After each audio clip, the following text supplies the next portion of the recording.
Hello friends, welcome to my channel. তো আজি মই আপোনালোকৰ আগত কিছুমান নতুন জিকে কোৱেশ্চন লৈ আনিছো। তো ইয়াৰ ভিতৰত আপোনালোকৰ আসাম ডাইৰেক্ট ৰিক্ৰুটমেন্ট আৰু আসাম ষ্টেট লেভেলৰ যিবিলাক গভৰ্ণমেণ্ট এক্সাম বিলাক হৈ আছে, আহি থকা এক্সাম সকলো এক্সামৰ কাৰণে দৰকাৰী কোৱেশ্চন হয়। তো মন দি আপোনালোকে বস্তুবিলাক চাব আৰু মন দি আপোনালোকে গুৰুত্ব দিব আৰু মনত ৰাখিব বস্তুবিলাক। আৰু ভিডিওটো ভাল লাগিলে লাইক এটা কৰি দিব আৰু চেনেলটো সাবস্ক্ৰাইব কৰি থৈ দিব।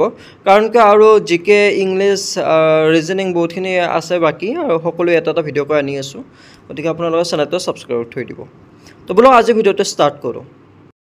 তো আমাৰ আগৰ ভিডিওৰ হোমৱৰ্কটো আছিলে which one is known as golden সিং ইন আসাম। অসমত কোনবিধ সূতাক সোণালী সূতা বুলি কোৱা হয়। তো ইয়াৰ ভিতৰত অপশ্যনকেইটা আছিলে এৰী, মুগা, নুনি, নাইলন। ইয়াৰ ভিতৰত আপোনালোকৰ শুদ্ধটো হ'ব অপশ্যন বি মুগা। মুগা সূতা অসমত সোণালী সূতা বুলি কোৱা হয়। তো আজিৰ প্ৰথম কুৱেশ্যনটো হৈছে which is the lowest density planet. আটাইতকৈ কম ঘনত্বৰ গ্ৰহ কোনটো। ইয়াৰ শুদ্ধটো হ'ব অপশ্যন বি শনি। আটাইতকৈ কম ঘনত্বৰ গ্ৰহ হৈছে শনি গ্ৰহ। Next, Madhubani painting is related to which state. মধুবনীৰ চিত্ৰকলা কোন ৰাজ্যৰ সৈতে সম্পৰ্কিত। ইয়াৰ শুদ্ধটো হ'ব অপশ্যন বি বিহাৰ। মধুবনী চিত্ৰকলা বিহাৰ ৰাজ্যৰ সৈতে সম্পৰ্কিত। Next, who was the first editor of the Assam Tribune. Assam ট্ৰিবিউনৰ প্ৰথম সম্পাদক কোন আছিল। ইয়াৰ শুদ্ধটো হ'ব অপশ্যন ডি লক্ষ্মীনাথ ফুকন। অসম ট্ৰিবিউনৰ প্ৰথম সম্পাদক আছিলে Lakshminath Phukan. Next, in which ocean is Mariana trench located. Mariana trench কোনখন মহাসাগৰত অৱস্থিত। অপশ্যনকেইটা চাৰিটা অপশ্যন আছে। ইয়াৰ শুদ্ধটো হ'ব অপশ্যন ডি প্ৰশান্ত মহাসাগৰ মানে পেচিফিক অ'চেন। মাৰিয়ানা ট্ৰেঞ্চ প্ৰশান্ত মহাসাগৰত অৱস্থিত আছে। Next, which film receive the best film award at Oscar awards 2024। কোনখন চলচ্চিত্ৰই অস্কাৰ বঁটা 2024 চনত শ্ৰেষ্ঠ চলচ্চিত্ৰ বঁটা লাভ কৰিছে। ইয়াৰ শুদ্ধটো হ'ব অপশ্যন চি অপেনহেইমাৰ। অপেনহেইমাৰে চলচ্চিত্ৰই অস্কাৰ বঁটা লাভ কৰিছিলে। Next, in which year was the reserve bank of India RBI নেশ্যনেলাইজড। ভাৰতীয় ৰিজাৰ্ভ বেংকৰ ৰাষ্ট্ৰীয়কৰণ কোন বছৰত কৰা হৈছিল। ইয়াৰ শুদ্ধটো হ'ব অপশ্যন চি 1949 চনত। ভাৰতীয় ৰিজাৰ্ভ বেংকৰ ৰাষ্ট্ৰীয়কৰণ 1949 বছৰত কৰা হৈছিলে। Next, who is known as Indian Bismarck. ভাৰতৰ বিছমাৰ্ক বুলি কাক জনা যায়। ইয়াৰ শুদ্ধটো হ'ব অপশ্যন চি চৰ্দাৰ বল্লভভাই পেটেল। ভাৰতৰ বিছমাৰ্ক বুলি চৰ্দাৰ বল্লভভাই পেটেলক জনা যায়। এইটো মনত ৰাখিব কাৰণ এনেকুৱা ধৰণৰ কুৱেশ্যন আহি যায়। গতিকে এইটো মনত ৰাখিব আপোনালোকে। নেক্সট আহিল Assam oil company was কনষ্টিটিউটেড in. Assam তেল কোম্পানী কেতিয়া গঠন কৰা হৈছিল।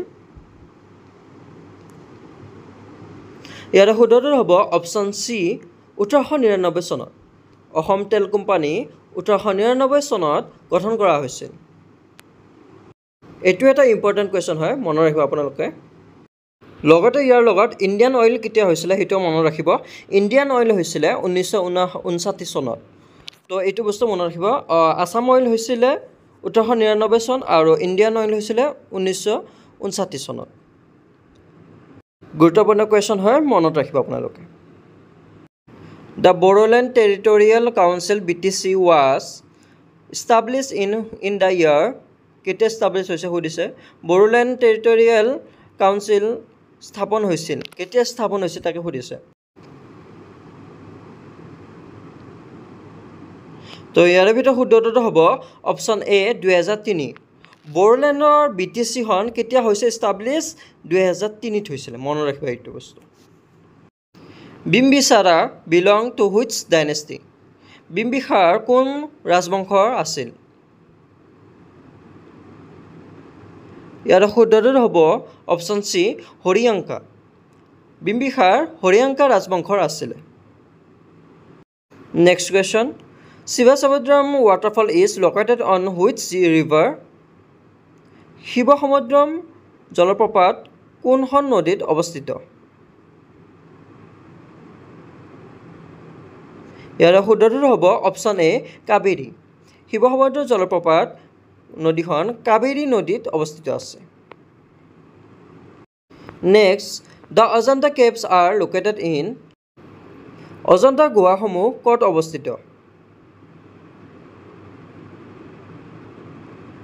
ইয়াৰ শুদ্ধটো হ'ব অপশ্যন এ মহাৰাষ্ট্ৰ অজন্তা গুহাসমূহ মহাৰাষ্ট্ৰত অৱস্থিত আছে next what is the Raimona national park famous for Raimona ৰাষ্ট্ৰীয় উদ্যান কিহৰ বাবে বিখ্যাত ইয়াৰ শুদ্ধটো হ'ব অপশ্যন ডি সোণালী বান্দৰ ৰায়মনা ৰাষ্ট্ৰীয় উদ্যান সোণালী বান্দৰৰ বাবে বিখ্যাত next Duars is a term associated with Duars শব্দ কিহৰ সৈতে সম্পৰ্কিত এইটো অলপ কনফিউজ কৰা কুৱেশ্যন হয় মনত ৰাখিব এনচাৰটো তো ইয়াৰে শুদ্ধটো হ'ব অপশ্যন ডি লন টেনিছ এনেকুৱা ধৰণৰ কুৱেশ্যন আহি যায় পৰীক্ষাত কাৰণ এনেকুৱা ধৰণৰ বস্তুবিলাক আমাক কনফিউজ কৰে ডিউচ কি বা বস্তু এনেকুৱা ধৰণৰ ভাবাই যায় হয়তো কিছুমানে ক্ৰিকেটত লগাই দিব বা কিছুমানে ভাবিব বাস্কেটবল হয় কিছুমানে ভাবিব হকী হয় তো সেনেকুৱা নহয় তো এইবিলাক সৰু সৰু কথা মনত ৰাখিব আপোনালোকে ডিউচ কিহৰ লগত সম্পৰ্কিত আছে লন টেনিছৰ লগত সম্পৰ্কিত আছে ডিউচটো হয় ইয়াৰ শুদ্ধটো হ'ব option D lawn tennis next what should be the minimum age of the candidates for panchayat elections panchayat নিৰ্বাচনৰ বাবে প্ৰাৰ্থীৰ নিম্নতম বয়স কিমান হ'ব লাগে ইয়াৰ শুদ্ধটো হ'ব অপশ্যন চি 21 বছৰ পঞ্চায়ত নিৰ্বাচনৰ বাবে প্ৰাৰ্থীৰ নিম্নতম বয়স 21 বছৰ হ'ব লাগিব in which year the Assam province was separated from east India কিমান খ্ৰীষ্টাব্দত পূব ভাৰতৰ পৰা অসম প্ৰদেশখন বিচ্ছিন্ন কৰা হয় শুদ্ধটো হ'ব অপশ্যন এ 1874 চন 1874ত পূব ভাৰতৰ পৰা অসম প্ৰদেশখন বিচ্ছিন্ন হৈছিলে next in which national park of Assam we find wild horse and white winged duck অসমৰ কোনখন ৰাষ্ট্ৰীয় উদ্যানত বনৰীয়া ঘোঁৰা আৰু দেওহাঁহ দেখা যায় ইয়াৰে শুদ্ধটো হ'ব অপশ্যন ডি ডিব্ৰু-চৈখোৱা ৰাষ্ট্ৰীয় উদ্যানত দেখা পোৱা যায় বনৰীয়া ঘোঁৰা আৰু দেওহাঁহ দেখা পোৱা যায়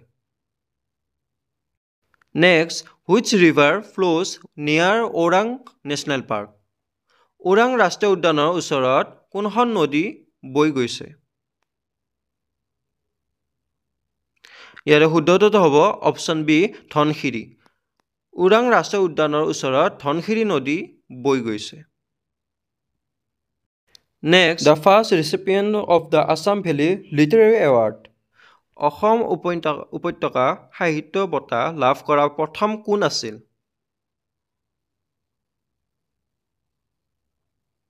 ইয়াৰে শুদ্ধটো হ'ব অপশ্যন চি ভৱেন্দ্ৰনাথ শইকীয়া ভৱেন্দ্ৰনাথ শইকীয়াই অসম উপত্যকা সাহিত্য বঁটা লাভ কৰিছিল তো আজি হৈছে এইটো last question during which reign was the battle of Alaboi fought কাৰ ৰাজত্বকালত আলাবৈৰ যুদ্ধ সংঘটিত হৈছিল ইয়াৰে শুদ্ধটো হ'ব অপশ্যন এ চক্ৰধ্বজ সিংহা চক্ৰধ্বজ সিংহাৰ ৰাজত্বকালত আলাবৈৰ যুদ্ধ সংঘটিত হৈছিল তো আজিৰ আপোনালোকৰ হোমৱৰ্কটো হৈছে ডেছ is the harvest festival of Kerala কেৰেলাৰ শস্য চপোৱা উৎসৱ কোনটো ইয়াৰে আপোনালোকৰ অপশ্যনকেইটা হৈছে বৈশাখী পোংগল লোহাৰী ওনাম তো ইয়াৰে ভিতৰত আপোনালোকৰ শুদ্ধটো মোক কমেণ্ট ছেকশ্যনত জনাই দিব কোনে কি পাৰে যেনেকুৱা ধৰণৰ পাৰে মোক সেনেকুৱা কমেণ্ট ছেকশ্যনত জনাই দিব আৰু এনেকুৱা ধৰণৰ এনচাৰবিলাক আপোনালোকৰ কমেণ্টত আপোনালোকৰ ৰিভাইজ হৈ থাকিব বস্তুবিলাক গতিকে আপোনালোকে কমেণ্ট ছেকশ্যনত ইয়াৰ উত্তৰটো জনাবই তো ভিডিঅ'টো ভাল লাগিলে লাইক এটা কৰি দিব আৰু চেনেলটো ছাবস্ক্ৰাইব কৰি থৈ দিব যাতে মই নেক্সট ইংলিছ হওক ইংলিছ গ্ৰামাৰ হওক বা ৰিজনিং হওক বা মেথছৰে হওক আপলোড দিয়াৰ লগে লগে যাতে আপোনালোকে সোনকালে পায় সেইবাবে আপোনালোকে চেনেলটো ছাবস্ক্ৰাইব কৰি থৈ দিব তো আজিৰ ভিডিঅ'টো সামৰিলোঁ নেক্সট ভিডিঅ'ত লগ পাম